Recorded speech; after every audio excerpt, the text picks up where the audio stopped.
فعل کی تلاش کرنے لگے تو فعل کی کیا نشانی ہوگی؟ تو اگر کسی لفظ کے شروع میں یا آئے، کیا؟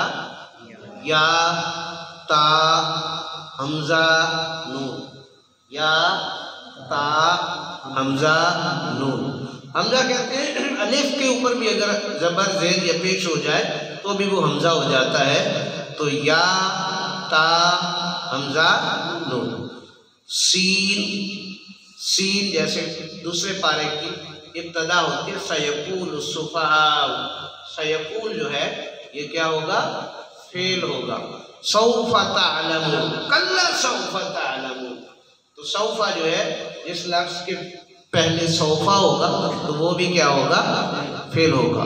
قد، جس لفظ کے شروع میں قد ہوگا وہ بھی فعل ہوگا۔ یہاں تک تو ہم نے ان افعال کو دیکھا ہے جن کے شروع میں الفاظ علامات فعل ہوتی ہیں۔ آگے ہم ان الفاظ کو دیکھتے ہیں جن کے آخر میں علامات فعل ہیں، جیسے تا، تی، تو، تاہے ساکنہ اور نون مشدد، یہ بھی علامت فعل ہیں۔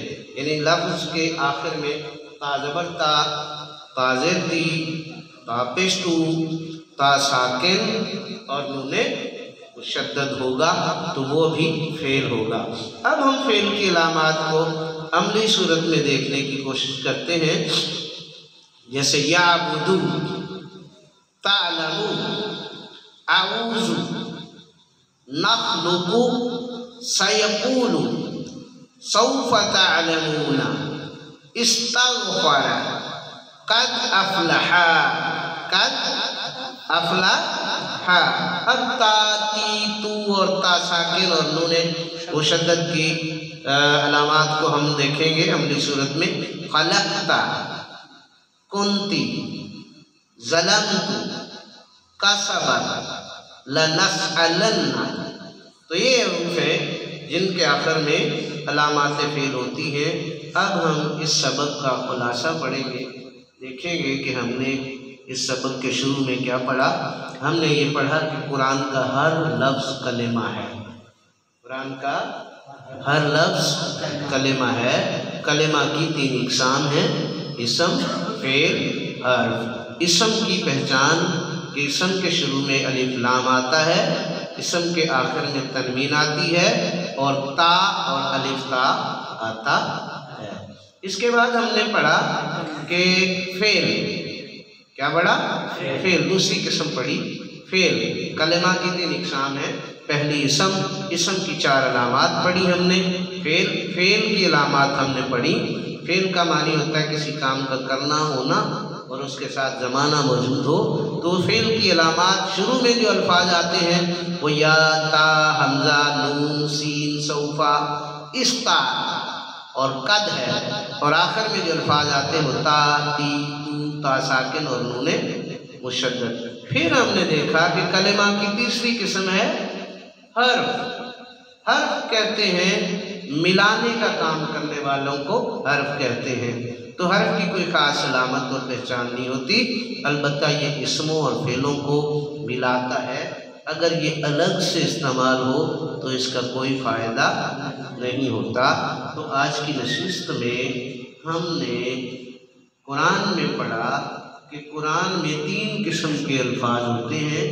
ہر لفظ کو کلمہ کہتے ہیں، اور کلمہ کی تعریف کیا ہے کہ ہر با معنی لفظ کلمہ ہے، ہر با معنی لفظ کلمہ ہے۔ اور کلمہ کی 3 اقسام ہیں، اسم، فعل اور حرف۔ اسم کی ہم نے وضاحت پڑھی، کسی شخص، جگہ یا چیز کے نام کو یا اس کی صفت کو اسم کہتے ہیں۔ فعل کی تعریف یہ پڑھی کہ جس میں کسی کام کا کرنا، ہونا زمانے کے ساتھ پایا جائے، اور حرف کی تعریف یہ پڑھی کہ جس میں نہ اسم کی کوئی علامت ہو اور نہ ہی فعل کی کوئی علامت ہو۔